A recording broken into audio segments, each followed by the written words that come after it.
नमस्कार दोस्तों, स्वागत है आपका जीके लाइव क्लासेज में। UP triple S C PT के लिए हम लोग भारत का भूगोल कवर कर रहे हैं। इसमें हम लोग देखेंगे भारत की नदियाँ, जिसमें हम लोग आज कवर करेंगे जो हिमालयी नदियाँ हैं इनके बारे में। इससे पहले हम लोग UP triple S C PT का जो अंकित भाटी सर का पूरा वो कवर कर चुके हैं, तो प्ले लिस्ट में उसका लिंक दिया गया है नीचे डिस्क्रिप्शन बॉक्स में, तो उसे आप लोग जरूर देखिएगा। बाकी आप लोग चैनल को सब्सक्राइब कीजिएगा, वीडियो को लाइक कीजिएगा। चलिए शुरू करते हैं। नदियों के तहत देखते हैं हम। भारत नदियों का देश है। भारत के आर्थिक विकास में देश की नदियों का महत्वपूर्ण योगदान रहा है। नदियां यहाँ प्राचीन काल से ही मानव जीवन की साधक रही हैं। आगे देखते हैं। उत्पत्ति के आधार पर भारत की नदियों का वर्गीकरण दो वर्गों में किया गया। उत्पत्ति के आधार पर दो वर्गों में किया गया। कौन कौन से? पहला आती है आपका हिमालयी नदियाँ और दूसरा आती है प्रायद्वीपीय नदियाँ, जिसमें हम लोग आज हिमालयी नदियाँ पढ़ेंगे। आगे देखते हैं हिमालय की नदियाँ। हिमालय की नदियों को तीन प्रमुख नदी तंत्रों में बांटा गया है। कौन कौन सी हैं आपके? पहला आता है सिंधु नदी तंत्र, दूसरा आता है गंगा नदी तंत्र और तीसरा आता है आपका ब्रह्मपुत्र नदी तंत्र। शुरुआत करते हैं हम सिंधु नदी तंत्र से।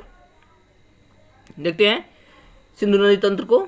इसके अंतर्गत सिंधु और उसकी सहायक नदियाँ, और सिंधु की सहायक नदियाँ कौन कौन से हैं? झेलम हो गया, चिनाब हो गया, रावी, ब्यास, सतलज। इसे पंचनद भी कहते हैं, ध्यान रखिएगा, पंचनद में शामिल है। इसे इन सबको पंचनद भी कहते हैं। आगे देखते हैं। सिंधु तिब्बत के मानसरोवर झील के निकट गोखुर चुंग ग्लेशियर से निकलती है। कहीं कहीं बोखुर लिखा है, कहीं कहीं गोखुर चुंग ग्लेशियर लिखा रहता है, से निकलती है। और यहाँ से 2880 किलोमीटर लंबी है। सिंधु नदी कितनी लंबी है? आपकी 2880 किलोमीटर लंबी है। विश्व की सबसे बड़ी नदियों में से एक है। भारत में इसकी लंबाई 1114 किलोमीटर। सिंधु नदी की बात में कितनी लंबाई है आपकी? 1114 किलोमीटर है। आगे देखते हैं। दक्षिण पश्चिम की ओर बढ़ते हुए कराची के पूर्व में अरब सागर में गिरती है। तो ये सिंधु नदी आपके मानसरोवर झील से निकलती है, भारत होते हुए पाकिस्तान से होते हुए आपके दक्षिण पश्चिम को और कराची के पूर्व अरब सागर में आपकी गिरती है। अब इसकी सहायक नदियों के बारे में देख लेते हैं। पहला आता है आपका झेलम नदी। यह सिंधु की सहायक नदी है, जो कश्मीर घाटी के दक्षिण पूर्व भाग में पीर पंजाल पर्वत की पदस्थली में वीरांगना झरने से निकलकर 212 किलोमीटर लंबी, देखिए कितना किलोमीटर, 212 किलोमीटर लंबी उत्तर पश्चिम दिशा में प्रवाहित होते हुए वुलर झील में मिल जाती है। तो झेलम झील का उद्गम स्थल कहाँ है आपका? पीर पंजाल पर्वत के बेरीनाग झील से निकलती है। कहाँ से निकलती है? बेरीनाग से झील से निकलती है और यह जाकर के वुलर झील में मिल जाती है। और कुल लंबाई कितनी चलती है? 212 किलोमीटर। आगे देखते हैं। श्रीनगर झेलम नदी के किनारे बसा हुआ है। आप लोग पता है श्रीनगर किस नदी के किनारे बसा हुआ है? झेलम नदी के किनारे बसा हुआ है। आगे देखते हैं कि तट पर इसकी सहायक नदी किशन गंगा है। अब देखिए झेलम नदी की सहायक नदी कौन सी है? किशन गंगा है। पाकिस्तान में नीलम कहा जाता है। झेलम नदी को पाकिस्तान में क्या कहा जाता है? नीलम कहा जाता है। आगे देखते हैं। चिनाब नदी को देखते हैं। सिंधु नदी की दूसरी सहायक नदी आपकी चिनाब नदी है। इसे देखते हैं। यह सिंधु की विशालतम सहायक नदी है। यह चंद्र और भाग नामक दो नदियों के रूप में निकलती है। तो चिनाब नदी किस नदी की निकलती है? पहला आपका चंद्र नदी के रूप में निकलती है, दूसरा चिनाब भाग नदी के रूप में निकलती है। दोनों की जलधारा एक दूसरे से मिलती है। ये दोनों नदियां मिलकर चिनाब कहलाती हैं। चंद्र और भागा नदी मिलकर आपकी क्या कहलाती हैं? चिनाब कहलाती हैं। भारत की इसकी लंबाई 1180 किलोमीटर है। चिनाब नदी की लंबाई भारत में 1180 किलोमीटर है। अब आते हैं रावी नदी पर। तीसरे नंबर पर रावी नदी पाए जाते हैं। इसका उद्गम स्थल हिमाचल प्रदेश के कांगड़ा जिले में स्थित रोहतांग दर्रे के समीप से है। रावी नदी आपका हिमाचल प्रदेश से निकलती है। हिमाचल प्रदेश कहाँ से? कांगड़ा जिले के रोहतांग दर्रे के पास से निकलती है। और इसकी लंबाई कितनी है आपकी? 725 किलोमीटर है। इसकी लंबाई 725 किलोमीटर है। आगे आते हैं ब्यास नदी पर। देखते हैं ब्यास नदी। यह सतलज की सहायक नदी है। ब्यास किसकी सहायक है? सतलज की सहायक, और सतलज सिंधु की सहायक है। देखिएगा, इसका उद्गम कुल्लू पहाड़ी में स्थित रोहतांग दर्रे से ब्यास कुंड से होता है। तो ब्यास नदी कहाँ से निकलती है? रोहतांग दर्रे के समीप से निकलती है, कुल्लू पहाड़ी से ब्यास कुंड से निकल होते हैं। कपूरथला के निकट हरी नामक स्थान पर सिंधु से मिल जाती है। कौन से स्थान पर? कपूरथला के हरी नामक स्थान पर सिंधु नदी से मिल जाती है। इसकी लंबाई कुल कितनी है? 470 किलोमीटर है। पंचनद की लास्ट नदी देखते हैं आपकी सतलज नदी। सतलज नदी में पढ़ते हैं हम, यह मानसरोवर झील के समीप स्थित राक्षस ताल से निकलती है, जिसे कभी कभी से राक्षस ताल भी बोलते हैं, इसलिए आप लोग ध्यान देखिए, जो ऑप्शन में राक्षस ताल दे दे तो वो भी सही रहेगा। यह मानसरोवर झील के समीप के राक्षस ताल से झील से निकलती है, शिवकीला दर्रे के पास भारत में प्रवेश करती है। सतलज नदी कहाँ से भारत में प्रवेश करती है? शिवकीला दर्रे से प्रवेश करती है, और एकमात्र नदी है जो हिमालय के 3 भागों को काटती है। सतलज नदी हिमालय के 3 भागों को काटती है। भारत में इसकी लंबाई आपका 1050 किलोमीटर है। सतलज नदी की लंबाई भारत में आपका कितना है? 1050 किलोमीटर। अब आता है आपका गंगा नदी तंत्र देख लेते हैं। गंगा नदी भागीरथी और अलकनंदा के नदियों को सम्मिलित रूप। पहला क्वेश्चन यहीं से पूछ लेता है, गंगा कौन सी नदियों का सम्मिलित रूप है? तो आपका भागीरथी और अलकनंदा से मिलकर गंगा नदी का उद्गम होता है, जो देवप्रयाग के निकट गंगा कहलाती है। गंगा नदी देवप्रयाग के पास जो उत्तराखंड में है, वहाँ पर इसका नाम गंगा नदी पड़ता है।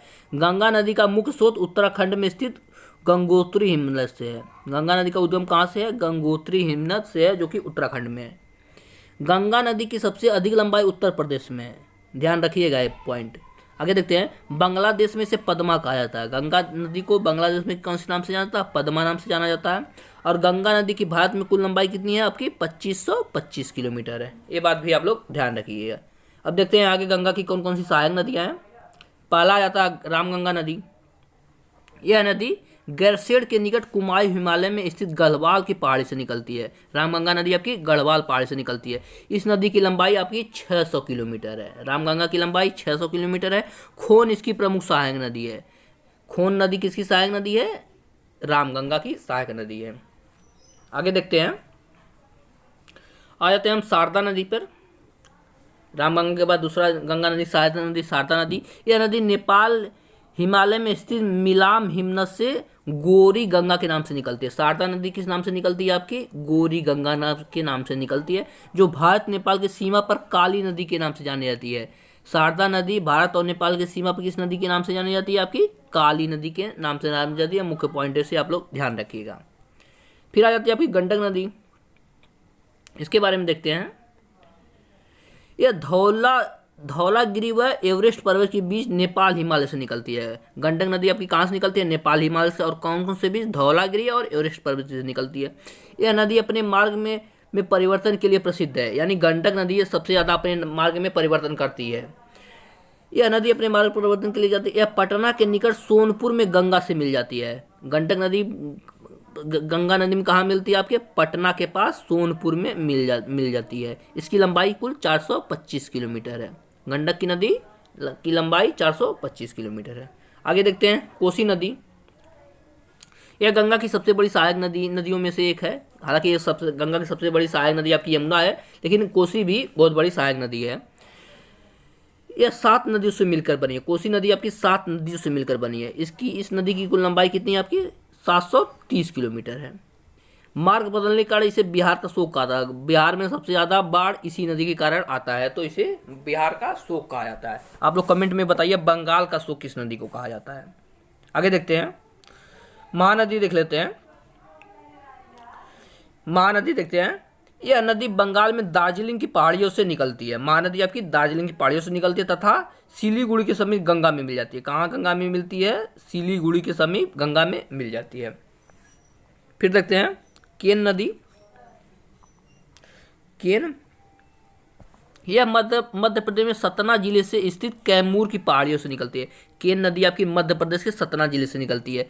यह नदी के तट पर चित्रकूट बसा है। पूछा जाता है क्वेश्चन में, चित्रकूट किस नदी के तट पे बसा है? तो चित्रकूट केन नदी के तट पे बसा है। आप लोग इस बात को ध्यान रखिएगा। फिर आ जाते हैं हम सोन नदी पर।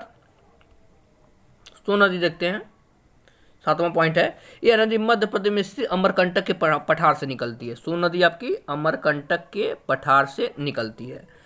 नर्मदा के उद्गम स्थान से निकट से निकलती है, यानी जहाँ से नर्मदा निकलती है वहीं से सोन नदी भी निकलती है। इसके रेत में सोने के कण पाए जाते हैं। सोन नदी के रेत में सोने के कण पाए जाते हैं, इसलिए इसे स्वर्ण नदी भी कहा जाता है। सोन नदी को आपको स्वर्ण नदी भी कहा जाता है, क्यों? क्योंकि इसके रेत में सोने के कण पाए जाते हैं। इसकी लंबाई कितनी है? 780 किलोमीटर कुल इसकी लंबाई है। फिर आ जाते हैं आगे दामोदर नदी पर। 8वां पॉइंट है आपका दामोदर नदी पर। यह पश्चिम बंगाल तथा झारखंड के भ्रंश घाटी से प्रवाहित होकर होने वाली नदी है तो यह भ्रंश घाटी में बहती है। इसकी कुल लंबाई 541 किलोमीटर है। दामोदर नदी की कुल लंबाई 543 किलोमीटर है। इसे बंगाल का शोक कहा जाता है। इसे किसका शोक कहा जाता है? बंगाल का शोक कहा जाता है। और आगे देखिए, बराकर, जमुनिया तथा बरकी इसकी सहायक नदियाँ। अब देखिए दामोदर नदी की भी सहायक नदियाँ कौन कौन सी हैं? बराकर, सबसे ज़्यादा यही पूछा जाता है पेपर में, बराकर किस नदी की सहायक नदी है? तो दामोदर नदी की है। आगे आपकी जमुनिया है और एक बरकी है।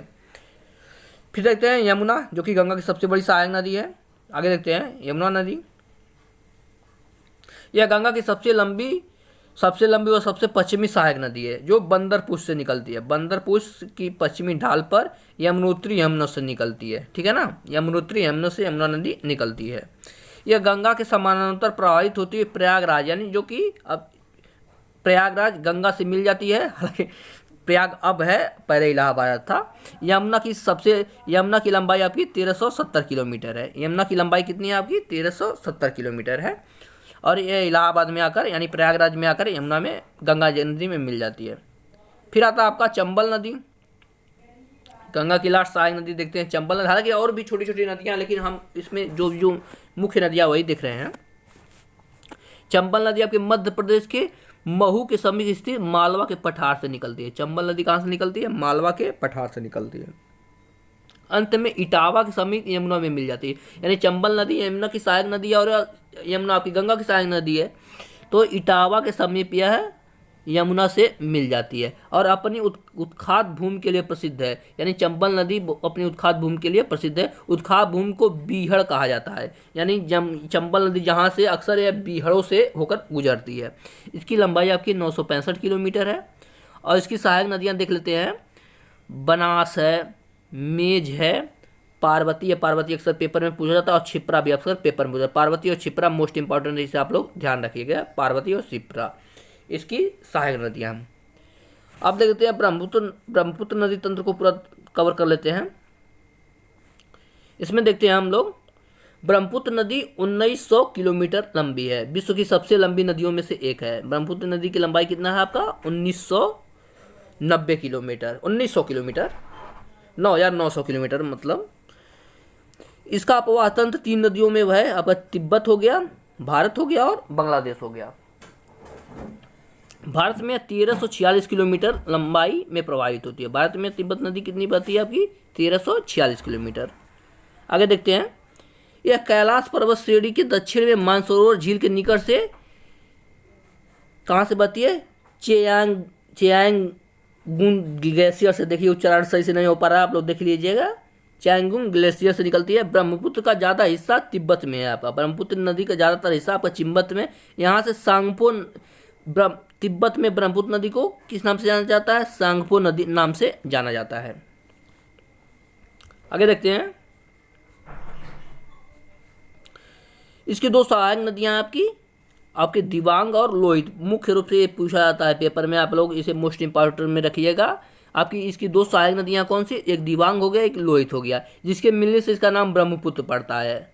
बांग्लादेश में इसे जमुना नाम से जाना जाता है। देखिए जानिएगा आप लोग, ब्रह्मपुत्र नदी को बांग्लादेश में जमुना नाम से जाना जाता है और गंगा नदी को पद्मा नाम से जाना जाता है।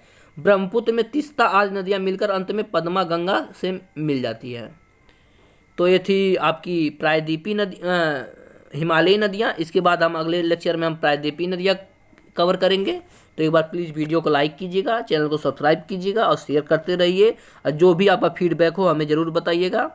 प्लीज़ चैनल को एक बार ज़रूर सब्सक्राइब कीजिएगा और वीडियो को पूरा देखिएगा। धन्यवाद।